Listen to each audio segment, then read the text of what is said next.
What's up, everybody? Naima Singletary here, Monday, May 9th. Today's topic is, it's never the right time, or the time is never right.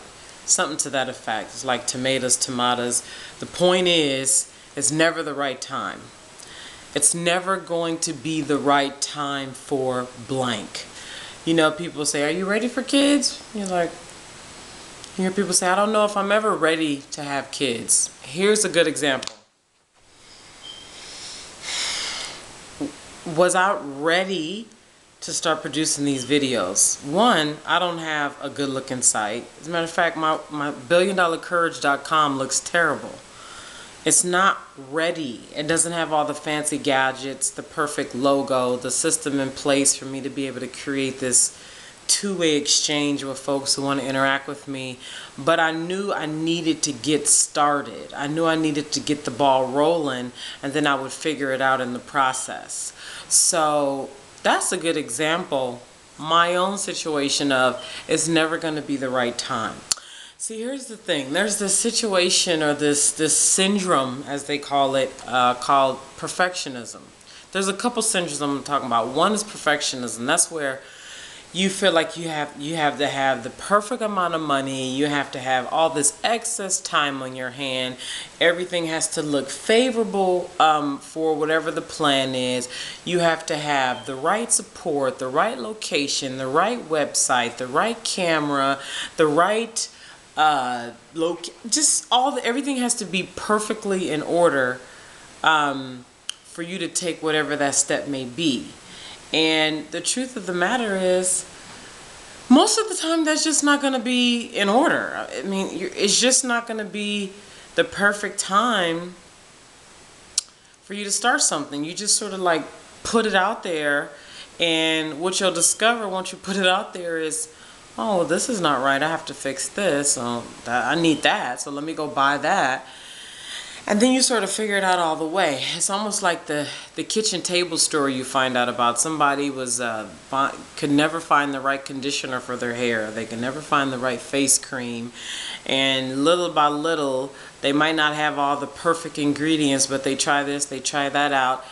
And before you know it, they figure it out, and they have this big hair care line called Carol's Daughter, you know, or bath care line called Carol's Daughter, which some of you may know about as a very successful line from this woman who started it in her kitchen, and now it's nationwide. It might even be international, but I know it's at least nationwide, and it's called Carol's Daughter.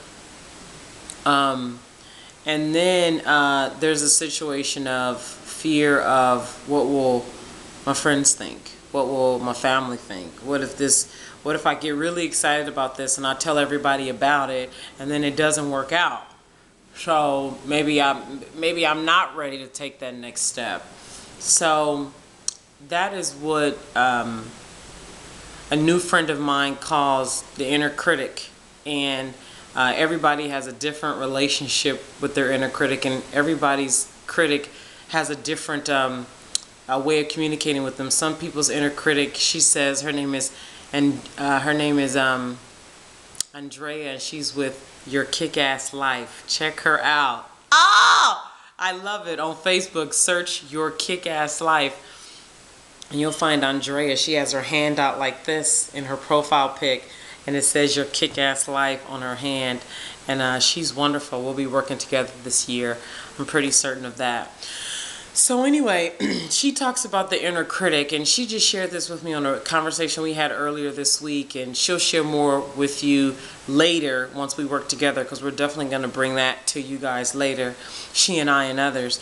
But there's the critic. There's the critic from your actual critics, like friends and family and church members and, you know, people you work with, blah, blah, blah. And then there's your own critic inside of you. And so all those voices make you think that you have to wait until some other time, like, well, tomorrow or next week or next year, and then before you know it, Christmas is here again. And you're like, dang, it's 2015? We just had 2011. So I'm not going to let that happen in my life. It's just not happening. even with the beginning of these videos, this is my third video on this 30-day agenda. I don't know if I share with you guys, I started this 30-day agenda where that was my beginning. I needed to create like a project because I'm very project oriented. And so I needed to create this project of this 30 days. So that would sort of like get me on track, and then I would figure out the rest along the way. But I created that just to get me started because it kept turning into this, okay, I have to go get another piece for the camera, or I have to wait until my hair is right, or I have to wait until my acne gets better. I have adult acne, for those of you who haven't figured that out, and I freaking hate it. I'm trying so many different things, and I'm going to see a dermatologist. But anyway, that's a tangent. That's a different conversation. But I'm just saying there were all these things. Okay, I gotta do this, I gotta do that. And before I knew it, I realized I was just really resistant, and I was really just afraid to do it. And some of you may have experienced this, and so I'm just telling you, the time is never going to be right. It is that. And I want you to know that it's okay that everything is not right, and that you can take the first step, because your confidence will increase with you just taking the next step. You'll realize, oh, it's not that scary after all. Oh, I didn't need everything I think I needed after all. So that's the message for today, is that the time is never going to be right. You just have to go do it. Like I said in my first video, you just have to go do it. So I hope that inspires you, because that's what these videos are for. If somebody's not looking at this saying, well, I can relate to that, and maybe I should just go ahead and do a little thing. It doesn't have to, it's not like I want you to go jump out of a plane today, but I do want you to go do one little thing, you know? Because what they say, inch by inch, anything is a cinch, or a yard is hard, but inch by inch, anything is a cinch. It's so true. You just take little steps. Some people can take a big old jump. They have an idea, you talk to them today, by next week, I mean, they already got shopping carts, they already made money off the idea. I mean, there are some people who are just like that. And you have some people who need a little more coaxing, they need a little more baby steps, and so they might just write an idea they've had in their head. Maybe their first step of progress is just writing it on paper. How about that, right? Write it on paper, and maybe the next step is actually having the guts to talk about it with somebody out loud, right? So everybody is different. So I just want you to take that one little step for whatever it is for you. Because it's not going to just come. It's not going to just drop, and it's not like you're going to wake up and say, today is the day, I'm ready. You just have to take a step, all right?